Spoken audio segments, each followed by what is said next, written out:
She screamed it at me in front of everyone. "That's my family's land, right?" As the FBI was hauling her out of the community center in handcuffs. I'd bought the house for $3, a crumbling 200-year-old plantation relic I thought I could save. I never expected that restoration project to drag me into a war over greed lies and an entire HOA's corruption. 3 months earlier, I was just a broken man with nothing left to lose. My name's Elliot Ashland. I used to be an architectural archaeologist preserving history for a living. Then, cancer took my wife Isabel, and the bills took everything else. I spent 2 years drifting through motel rooms and job scraps until I saw that listing, Bellwood Manor, 1823. Purchase price $3. It felt like fate, or maybe a dare from the universe. Restore it in 3 years, or lose it back to the county. Everyone else called it a money pit. I called it a reason to get up again. When I first walked through the front doors, the air smelled of rot and dust and old wood. The floorboards moaned under my boots. But through the decay, I saw the bones of something noble: tall ceilings, walnut staircase, heart pine floors. Isabel had drawn this place once in her sketchbook. She'd written, "Some things are worth saving, even when everyone says they're too far gone." So I made a promise. I'd save it for her. On my 4th day, a neighbor appeared. Maeve Garrison, 83. Sharp eyes, slow steps. She handed me an apple pie and said, "You'll need your strength for what you're taking on." We sat on the porch while the sun dipped low. She told me Bellwood wasn't always a plantation house. After the Civil War, it became a freedmen's school, a place where newly freed black children learned to read. Her grandmother had studied right there in that front parlor. Some folks around here, she said, would rather that part of history stayed buried. Then she looked at me long and hard. "They won't let you be child. The people who run things here have plans, and you're in their way." I laughed it off then. I shouldn't have. Because a few days later, the HOA's queen herself showed up. White BMW. Designer heels on cracked pavement. 2 men in HOA polos like bodyguards. She stepped out and looked at the house like it was a corpse. "You must be the new owner," she said, sliding off her sunglasses. Cordelia Waywright Blackwell, president of the Magnolia Estates Homeowners Association. Her tone dripped with command. She handed me a clipboard. 15 pages of violations, non-existent lawns, unapproved modifications, visible materials. Each one came with a $500 daily fine. "You've broken 47 rules," she said. "You're dragging down our property values." I tried to stay calm. "Mrs. Blackwell, I'm restoring this under a state historic program. I have permits." Her smile vanished. "I don't care what the state says. This land," she stepped closer. "Perfume. Suffocating belongs to my family. My grandfather was born in this house. You have no right to it." I told her the deed was clear. She snapped back. "Then we'll see you in court." When she left, her car kicked up a cloud of red dust that felt like a curse. That night, Maeve called me, her voice shaking. "You need to see something." On the HOA message board, Cordelia had posted my name and picture calling me a liar who'd manipulated the county to steal our heritage. The comments were vicious. Outsider. Thief. Parasite. By morning, neighbors stopped waving.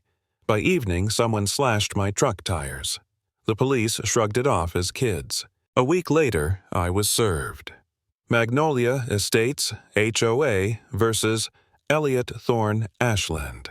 43 pages demanding I demolish Bellwood or pay $250,000. I couldn't afford a lawyer. I couldn't even afford new tires. I sat on the porch that night staring at those papers, wondering if maybe Cordelia was right. Maybe I'd lost my mind, thinking I could fight a whole neighborhood. I almost packed up and left. But then I found Isabel's sketchbook again. Her handwriting soft and steady. "Some things are worth saving." That line lit a fuse inside me. If they wanted war, I'd give them one, but with truth, not force. 2 days later, a stranger called. "Mr. Ashland." "My name's Holden Everett, Southern Poverty Law Center. I think we should talk. We met at a diner outside town. He spread documents across the table. 4 other families forced out by the same HOA. They fine people into foreclosure, he said. Always the same pattern. Minorities, elderly, anyone who can't fight back. Then I showed him something odd I'd noticed on my deed. Subject to Federal Preservation Covenant, March 1872. He froze. Federal, not state. That changes everything. If that covenant's active, the HOA has 0 authority over you. We dug. We found the clause buried in the National Archives created after Reconstruction to protect the Freedmen's School. It was still active, which meant Bellwood was under federal protection. But in 1994, when the HOA formed, that covenant had magically vanished from local records. Holden checked the deed they used. It was notarized by a man who'd died 5 years earlier. A forgery. Someone had erased federal history to seize private control. We kept digging. Emails, corporate filings, land records. It all pointed to one thing: Cordelia's cousin was vice president of a development company, Medev Corporation. They planned a $180 million project covering the whole area. Bellwood sat right in the middle. The HOA was just the hammer they used to clear land, and Cordelia was promised a $2.3 million cut. The FBI took notice, but investigations take time, and time was what I didn't have. The harassment got worse. Spray paint on my door. Get out. Someone smashed a window while I slept. I started keeping a baseball bat by the cot. Every creak of the house sounded like a threat. There were nights I sat awake staring at the dark, whispering to Isabel that I didn't know if I could keep going. Then the FBI called. "We've confirmed the forgery," the agent said, "but until we move, you're a target. Stay alert." I wasn't just fixing a house anymore. I was sitting on the center of a federal crime scene. 2 weeks later, Cordelia organized a community meeting. More like a trial. 200 people packed into the hall while she stood on stage in a white suit preaching about heritage and outsiders destroying values. The HOA's lawyer showed slides of Bellwood's cracked windows, blaming me for property decline. No one asked me to speak. No one even looked my way. I left before the applause ended, heart-pounding shame burning behind my eyes. For a moment I almost believed what they said, that I was the villain. But Holden reminded me truth doesn't care about popularity. We spent the next 72 hours compiling every shred of proof: archival covenants, emails, financial trails, signatures of the dead notary, the Medev board connections. We filed 3 complaints at once to the DOJ, the FBI, and federal court. Then we waited. Cordelia didn't. She doubled down, accusing me on local TV of colluding with federal agitators. One night, I woke to shattering glass, footsteps inside the house. I yelled that the police were on their way. The intruder fled, but left a crowbar and fresh prints. The FBI agent arrived before dawn. "They're scared," he said, "and desperate. Hold on. Friday, we move." Friday. The day the truth finally exploded. That morning, the HOA held another emergency meeting to vote me out. Cordelia stood at the podium, radiant, confident. "We will not let one man destroy our community," she declared. The crowd roared. I sat in the back row, silent, heart hammering. Then the doors opened. FBI agents filed in, badges raised. The room went dead quiet. The lead agent's voice echoed.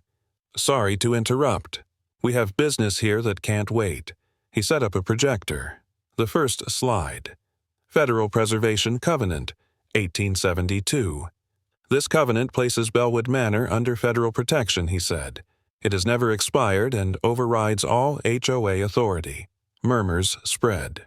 The next slide, 2 signatures side by side, the 1994 deed and the signature of the notary. The notary public listed here died in 1989. This document is a forgery. The file was traced to the law office of Marcus Hrick's counsel for the HOA. Gasps filled the room. The agent clicked again, emails on screen. "Once we clear the Ashland problem, the land is ours. $2.3 million split agreed." Names followed: Cordelia, Marcus, Commissioner Sloan. "We have confirmation of wire fraud, forgery, and conspiracy to commit racketeering," the agent said calmly. "Cordelia Waywright Blackwell, you're under arrest." She froze, color draining from her face. "You can't do this," she screamed, backing away. "This is my land. My family built this place." 2 agents moved in. She pointed at me wild-eyed. "He's the thief. He stole our heritage." Her voice cracked as they cuffed her hands. "It's mine. Mine." They let her out while reporters snapped photos and half the crowd stared like they were waking from a dream. The lawyer stood up next, trembling. "This is slander," the agent interrupted, reading his rights. The commissioner tried to slip out a side door. Another agent stopped him. 3 of them, all dragged out before the same people who'd once cheered them. When the noise died, Holden stepped to the podium. "This man," he said, nodding to me, "bought a historic property legally. He was harassed, threatened, nearly destroyed because he stood in the way of profit. He fought back with evidence, not violence. And that's why justice is here today." I didn't speak. There was nothing left to say. The truth had spoken for me. As they carried Cordelia past the windows, I looked at her one last time. Her expression wasn't anger anymore, it was disbelief. Like a queen stripped of her crown, unable to understand the kingdom had never been hers to begin with. And just like that, it was over. The lies, the threats, the siege that had stolen months of my life gone in one sweep of federal warrants. Bellwood stood behind me, scarred, but still standing. I ran my hand along its railing, the same wood Isabel once dreamed of restoring. For the first time, I felt something close to peace. Some things really are worth saving, even when everyone says they're too far gone.